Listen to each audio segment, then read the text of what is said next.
টাকার বিনিময়ে প্রবাসীদের সাথে ইমুতে কাজ করত রুবি নামের এই ভদ্রমহিলা। কাজ করতে করতে হঠাৎ এক লোকের সাথে তার প্রেম, সেই প্রবাসীর সাথে প্রেম থেকে বিয়ে। বিস্তারিত একটু আমরা তার কাছ থেকেই জানবো কেন তিনি তার নামে অভিযোগ করছে। আসলে আপনি যাকে বিয়ে করেছিলেন তার সাথে ঘটনাটি একটু শুরু থেকে আপনি বলেন। শুরু থেকে বলতে গেলে কি, আমি ইমোতে কাজ করতাম, তো হঠাৎ করে ওনার সাথে আমার ইমোতে যখন কথা হয় তখন ওনাকে আমার ভালো লাগে, সে আমাকে ভালো লাগে বলার পর অনেক দিন যাবত তার সাথে কথা বলেছি। কথা বলার পরে তাও 1-1.5 বছর কথা বলছি। বলার পরে এই যে কথাটা বলেছেন এটা মূলত কি পারপাস, মানে ইমুতে যে কাজ করতেন সেই পরিচয় নাকি? হ্যাঁ, ইমোতে যে কাজ করতাম ওই মাধ্যমে ওনার সাথে আমার পরিচয় ইমোতে। তো এইরকম করে 1-1.5 বছর ওনার সাথে কথা বলার পরে হঠাৎ করে উনি আমাকে বিয়ে করতে চায়। তো আমিও যে জগতে আছি, এই ইমুক কাজ যেগুলো করি এগুলো কাজ মনে করেন ভালো লাগে না। তো আমারও তো মনে চায় যে আমি একটা ভালো কিছু করি বা বিয়ে শাদী করে সংসার করি। তো এই ইমুক কাজ করে তো অবশ্য আমার অনেক টাকা হয়েছিল, আমার অনেক টাকাও জমাইছি।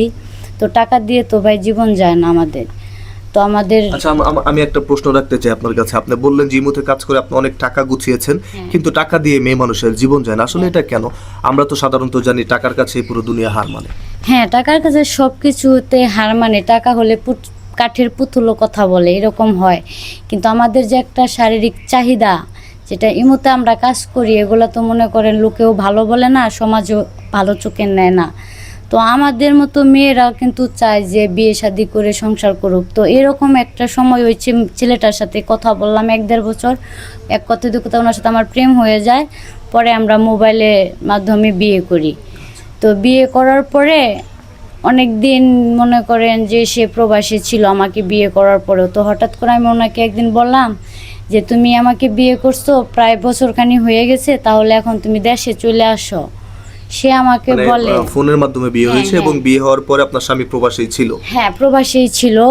আমরা প্রবাসে থাকলাম, তো মোবাইলের মাধ্যমে কি আর আমরা বিয়ে করেছিলাম। তো ওনাকে যখন আমি দেশে আসতে বলি, সে বলে আমাকে যে পাসপোর্ট কি ভিসা নিয়ে ওখানে ঝামেলা হয়েছে, আসতে পারবে না, টাকা লাগবে অনেক। তো ওনাকে আমি বললাম যে কত টাকা লাগবে। সে আমাকে বলল যে লাখখানি টাকা লাগবে। তো আমি তাকে লাখখানি টাকা পাঠাই দিছি। এরকম এই টাকাগুলো আপনি কোথায় পেয়েছেন? ওই যে মতো যখন আমি কাজ করতাম তখন আমি কিছু টাকা জমাইছিলাম। তো সে 7-8 লাখ টাকার মতো জমিয়েছিলাম। পরে ওখান থেকে আমি ওকে 1 লাখ টাকা দিছি। তো 1 লাখ টাকা দেওয়ার পরেও বলছে যে আমার এই ঝামেলা, এই ঝামেলা, অনেক ঝামেলা দেখাইছে।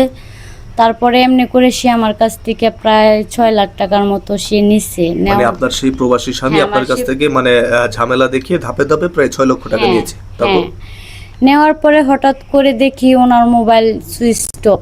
3 মাস এর মধ্যে ওনার সাথে আমার কোনো যোগাযোগ নাই। মোবাইল বন্ধ তো বন্ধই।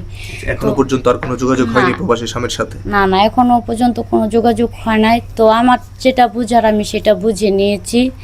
তো শুনেন ভাই, যারা আমরা যেহেতু ইমোতে যখন কাজ করি এগুলা কাজ হয়তো ভালো না। তো আমরা মাইয়া আমরাও চাই যে বিয়ে শাদী করে সংসার করি, সমাজে ভালোভাবে চলি। কিন্তু ওরা আমাকে ভালো হতে দিল না। একটা সময় অনেক খারাপ ছিলাম। তো আমি চেয়েছিলাম যে ওকে বিয়ে করে আমি হয়তো ভালো হব, ভালোভাবে চলবো। কিন্তু ওরা আমাকে ভালো হতে দিল না। আমি কিভাবে ভালো হব? আচ্ছা, আপনার কি মনে হয় যে আপনার সেই প্রবাসী স্বামী আপনার সাথে সংসার করার জন্য বিয়ে করেছিল নাকি আপনার টাকা পয়সা আত্মসাৎ করার জন্য বিয়ে করেছিল? না, সে আমার সাথে যদি সংসার করার মতো ইচ্ছা তার থাকতো তাহলে ধাপে ধাপে আমার কাছ থেকে সেইভাবে টাকা নিত না। আমার এই কষ্ট সব কিছু জানার পরে সে আমাকে বিয়ে করছে, এইভাবে টাকাটা সে নিত না। আমার মনে হয় সে আমার সাথে প্রতারণাই করেছে। মানে মূলত বিষয় হচ্ছে তিনি আপনার সাথে প্রতারণা করার জন্যই আপনাকে বিয়ে করেছে এবং ধাপে ধাপে টাকা নিয়েছে। হ্যাঁ, এটাই হয়েছে, এটাই এখন মনে হয়। যাই হোক দর্শক, আপনারা দেখতেই পারলেন যে ইমোতে কাজ করা এই বোনের গল্পটি শুনলেন।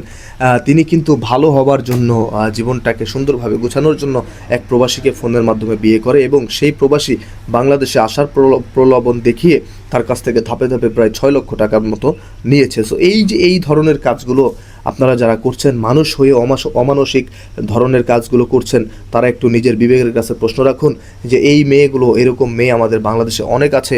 তারা ভালো হতে চায়, তারা সুন্দর একটি জীবন গড়তে চায়, কিন্তু আপনাদের মতো কিছু অসাধু ব্যবসায়ীর কারণে কিন্তু তারা ভালো হতে পারে না। সো এই ধরনের কাজগুলো যারা করছেন তারা অবশ্যই এই কাজগুলো থেকে বিরত থাকবেন।